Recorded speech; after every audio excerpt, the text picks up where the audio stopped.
আসেন আমার বন্ধুরা, একটা সময় আসবে যেই সময়টা ইতিপূর্বেও ছিল। কি সময়? আমার নবীজি যখন নবুয়ত প্রাপ্তি হলেন, নবুয়ত প্রাপ্তি হওয়ার পরে বেঈমান কাফেরেরা আমার নবীজিকে কম কষ্ট দেয় নাই, এমনকি মক্কার জমিনেও থাকতে দেয় নাই। নবীজিকে মক্কার জমিন থেকে মদিনাতে তাড়িয়ে দিয়েছে বেঈমান কাফেরেরা, কষ্ট দিয়েছেন। এই ইসলামকে প্রচার করার জন্য আমার নবীজিকে কষ্ট দিয়েছেন।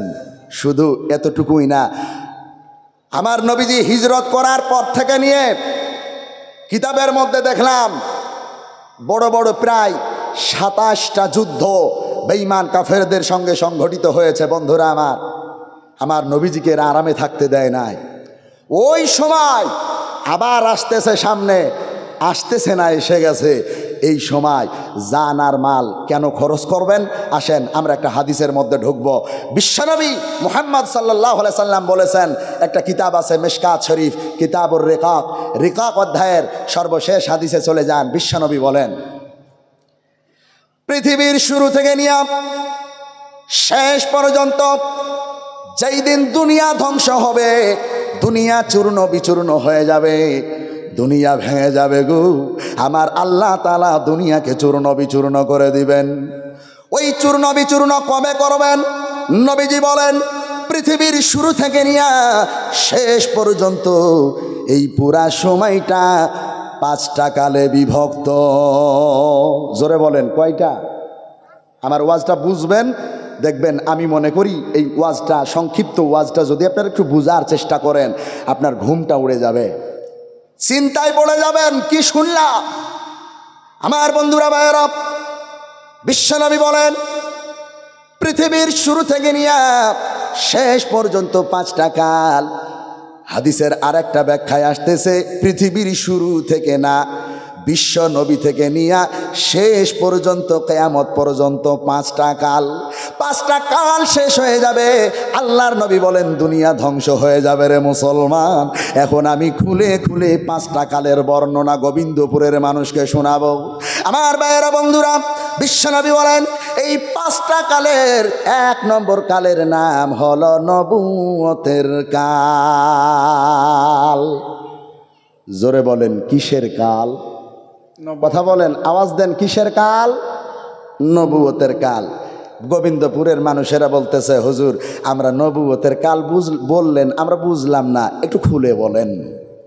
বিশ্বনবী বলেন, নবুয়তের কাল বলা হয় আমি নবী যতদিন পর্যন্ত জীবিত ছিলাম, অথবা আদম নবী থেকে নিয়ে গো আমি আখিরি জামানার পয়গম্বর রহমাতাল লিল আলামিন পর্যন্ত এই কালটাকে বলা হয় নবুয়তের কাল।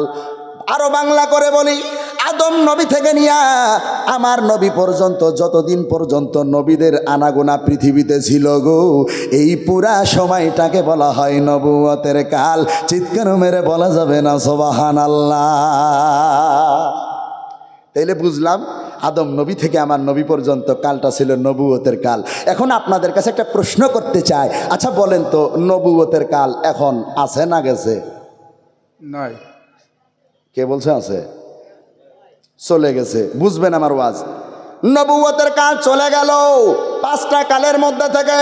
তাহলে বলেন তো, দুনিয়া ধ্বংস হতে আর কয়টা কাল বাকি আছে? 4টা কাল। বিশ্ব নবী বলেন 5টা কালের মধ্যে একটা কাল চলে গেল রে বাবা, নবুয়তের কাল চলে গেল, বাকি থাকলো 4টা কাল। গোবিন্দপুরের মানুষেরা বলতেছে, হুজুর তাড়াতাড়ি 2 নম্বর কালটা বলেন। বিশ্বনবী বলেন 5টা কালের 2য় নম্বর কালের নাম হলো খিলাফতের কাল। জোরে বলেন কিসের কাল? খিলাফতের কাল। তাহলে নবুয়তের কাল চলে গেল, 4টা কালের মধ্যে 2য় নম্বর কাল হলো খিলাফতের কাল। গোবিন্দপুরের মানুষে বলতেছে, হুজুর আমরা খিলাফতের কাল বুঝলাম না, একটু খুলে বলেন। আমার বন্ধুরা ভাইয়েরা, খিলাফতের কাল বলা হয় আমার নবীজি দুনিয়া থেকে বিদায় নেওয়ার পরে গো, আবু বকর থেকে নিয়ে যতদিন পর্যন্ত সাহাবায়ে কেরামদের কাল চলেছে, এই কালটাকে বলা হয় খিলাফতের কাল। চিৎকার মেরে বলা যাবে না সুবহানাল্লাহ? তাইলে আচ্ছা বলেন তো, একটা প্রশ্ন রাখি আপনাদের কাছে, খিলাফতের কাল আছে না চলে গেছে? সাহাবাদের কাল আছে না গেছে? চলে গেছে। তাইলে 5টা কালের মধ্যে চলে গেল 2টা কাল, এখন বাকি থাকে কয়টা কাল জোরে বলেন? 3টা কাল। বিশ্বনবীর কথা মতো এই 3টা কালের পরে এখন দুনিয়া ধ্বংস হয়ে যাবে রে মুসলমান। কিসের বাহাদুরি, কিসের মাস্তানি? আজকেই আসো আল্লাহ তাআলার কাছে তওবা করে নাও রে মুসলমান। আমার ভাইয়েরা বন্ধুরা, বিশ্বনবী বলেছেন 2 নম্বর কাল খিলাফতের কাল, সাহাবাদের কাল চলে যাওয়ার পরে গো 3 নম্বরে একটা কাল আসবে, যেই কালটার নাম হলো মুলকান আবদন। অর্থাৎ সারা পৃথিবীতে রাজতন্ত্র চলবে, রাজতন্ত্র, রাজা আর প্রজা। ওই যে মুর্শিদাবাদের জমিনে নবাব সিরাজউদ্দৌলা ছিলেন, নদিয়াতেও রাজা ছিলেন, এইরকম ভাবে রাজা প্রজার ব্যাপার চলবে, রাজতন্ত্র চলবে।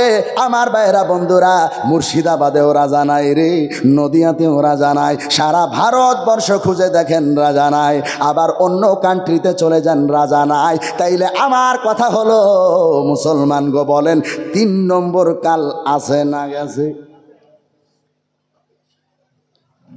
3 নম্বর কাল চলে গেল, বাকি থাকে কয়টা কাল? বিশ্বনবী বলেছেন 5টা কালের পরে দুনিয়া ধ্বংস হবে, কিয়ামত অনুষ্ঠিত হবে। 1 নম্বর কাল নবুয়তের কাল, 2 নম্বর কাল খিলাফতের কাল, 3 নম্বর কাল রাজতন্ত্রের কাল। 3টা চলে গেল, বাকি থাকে 2টা।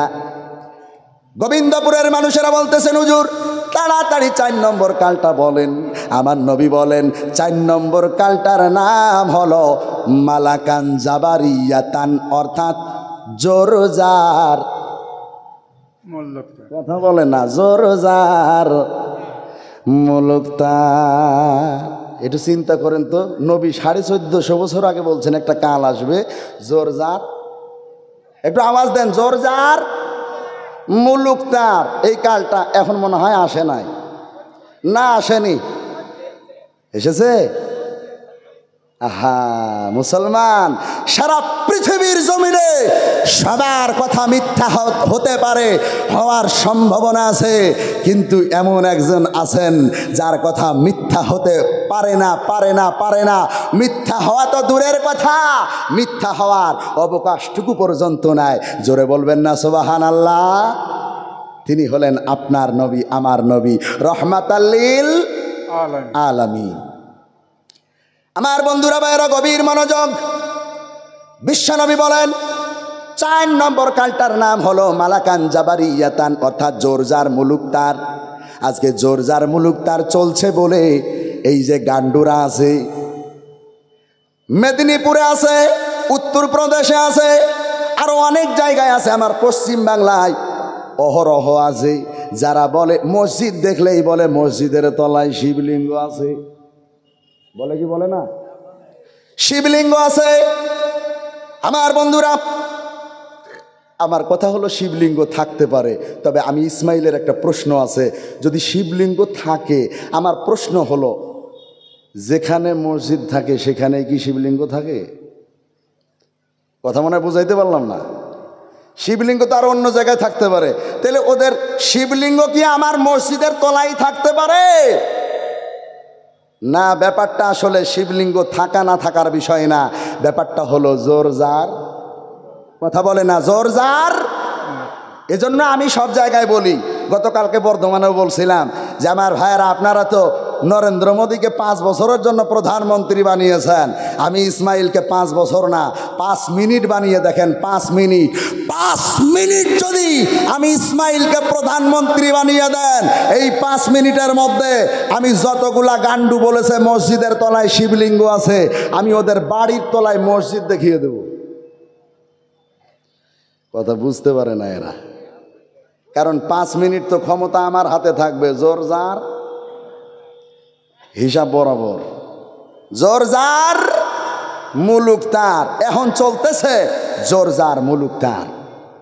আমার ভাইয়েরা বন্ধুরা, এজন্য আপনাদেরকে বলবো এই সময়টায় সারা ভারত জুড়ে সারা পৃথিবী জুড়ে স্লোগান উঠতেছে রে মুসলমান, মাদ্রাসা ভেঙে দাও, মসজিদ ভেঙে দাও, মসজিদ গুড়িয়ে দাও, কোরআনকে মিটিয়ে দাও। আমার ভাইরা, আমার বন্ধুরা, এই স্লোগানকে রুখতে হলে, এই স্লোগানকে বন্ধ করতে হলে আজকে গোবিন্দপুরের মুসলমান, আমি আপনাদেরকে বলতে চাই, যারা ইমানদার দাবি করেন, যারা মুসলমান দাবি করেন, আমাদেরকে বুকের তাজা রক্ত কোরআনের জন্য ঢেলে দেওয়া লাগবে। এই সময় সেই সময় নবীর জিন্দেগিতে বেঈমান কাফেরেরা তারা অত্যাচার করেছে, নবীজিকে কষ্ট দিয়েছে। এখন আমাদের উপরে অত্যাচার আসতে চলেছে, কেবল তো মাত্র শুরু হয়েছে।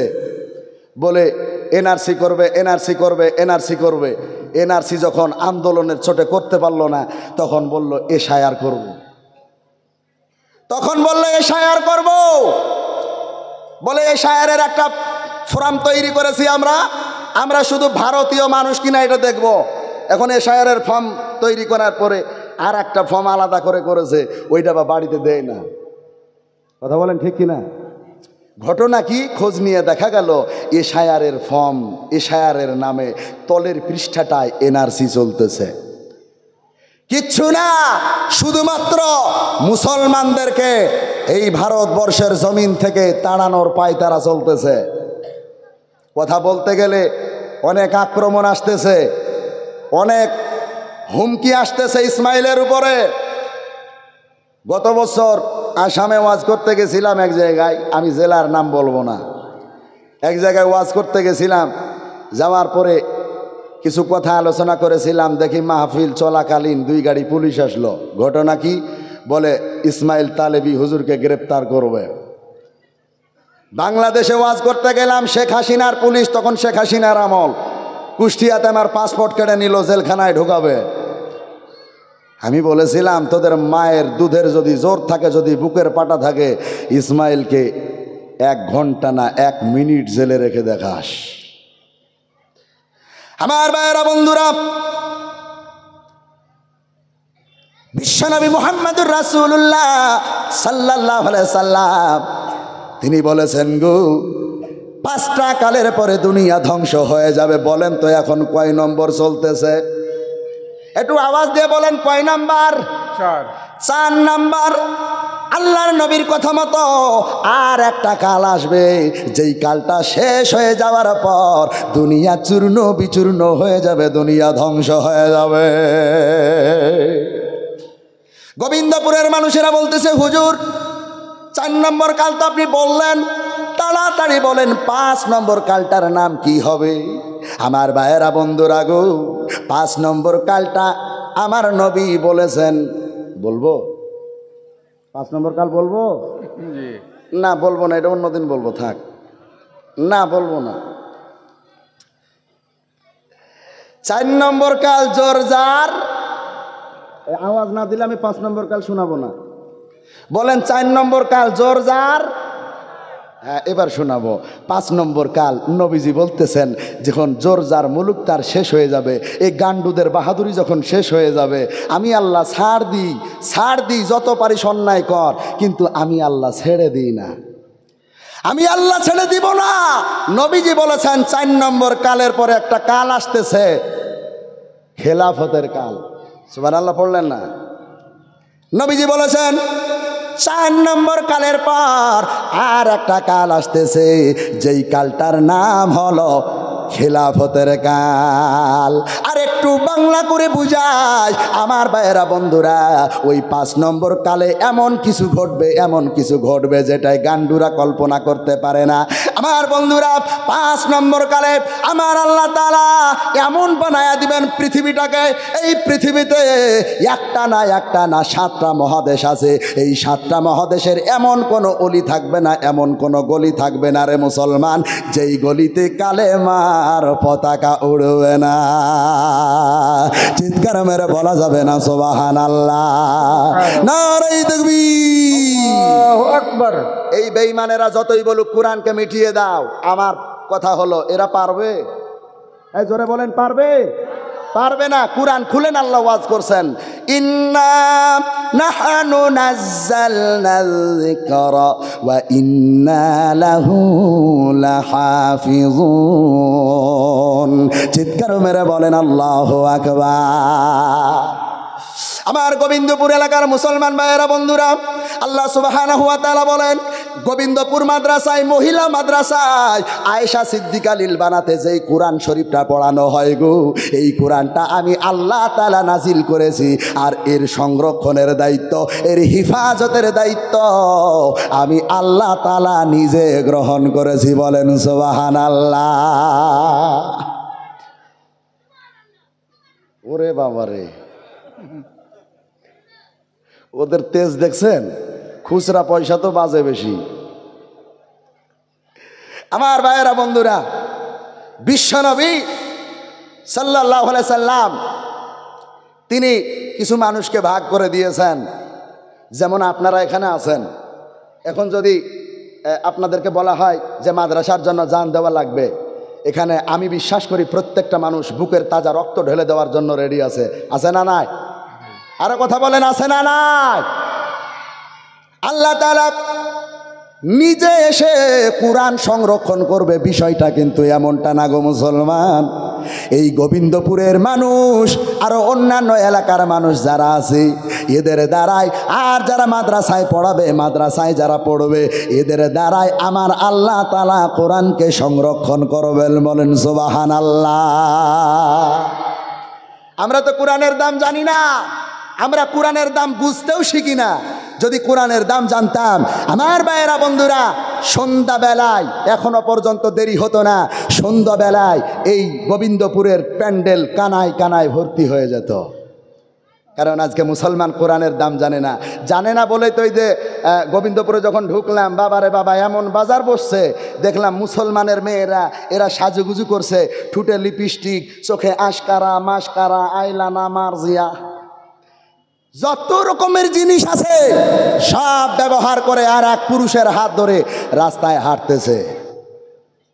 মনে হয় ভুল বললাম না? ভুল বলেছি? শহরে বাজারে দেখো নারীদের ঢল, পর্দাবিহীন তারা করে ঝলমল। শহরে বাজারে দেখো নারীদের ঢল, পর্দাবিহীন তারা করে ঝলমল। অন্যকে তার দিকে প্রেমিক বানাই, অন্যকে তার দিকে আশেক বানাই।